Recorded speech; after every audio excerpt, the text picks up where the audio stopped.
కల్కి 2898 AD movie ఎలా ఉందంటే అదిరిపోయింది.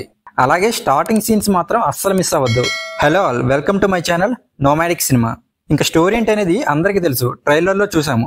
మూవీలో కూడా అదే ఉంటది.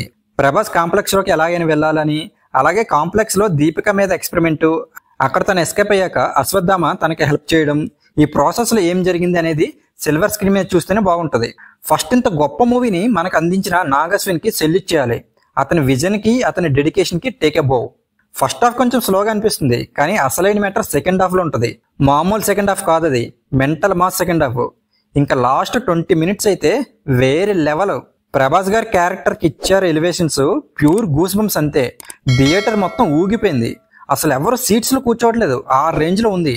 ఇంకా ఫస్ట్ హాఫ్ లో ఒక ఫైట్ ఉంటుంది, ప్రభాస్ ఇంట్రొడక్షన్ ఫైట్. అది మాత్రం చాలా బాగా డిజైన్ చేశారు. అక్కడ వచ్చే బ్యాక్గ్రౌండ్ మ్యూజిక్ అయితే చాలా బాగుంది. ఆ ఫైట్ సీన్ తర్వాత వచ్చే కొన్ని సీన్స్, అక్కడ ఒక సాంగ్ వస్తుంది, అది కూడా అవసరం లేదనిపించింది. అక్కడ కొంచెం ల్యాగ్ అనిపించింది. ఇక ఇంటర్వెల్ అయితే చాలా హై ఇచ్చింది. ఇంకా సెకండ్ హాఫ్ మొదలయ్యాక కొంచెం స్లో అనిపిస్తుంది. దాని తర్వాత ఉంటది నా సామి రంగా విధ్వంసం. అసలు అక్కడ నుంచి ప్రీ క్లైమాక్స్ ఒక లెక్క, దాని తర్వాత వచ్చే క్లైమాక్స్ ఇంకో లెక్క. వేరే లెవెల్ గూస్ బంప్స్. అసలు ఈ సినిమాలో మెయిన్ పాజిటివ్ పాయింట్ ఏంటంటే సంతోష్ నారాయణన్ బ్యాక్గ్రౌండ్ మ్యూజిక్ దుమ్ము దులుపుదిలి పెట్టాడు అంతే. ఇంకా అమితాబ్ బచ్చన్ గారు ఈ ఏజ్ లో కూడా యాక్టింగ్ ఎరగదీశారు.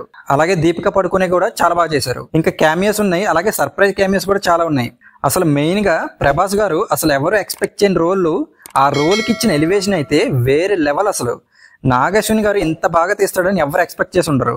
ఇంకా ఓవరాల్ గా మూవీ గురించి చెప్పాలంటే, ఇంతకు ముందు ఇండియన్ స్క్రీన్ మీద మనం ఇలాంటి మూవీని చూడలేదు. ఖచ్చితంగా ఈ మూవీని థియేటర్లో మాత్రమే చూడండి.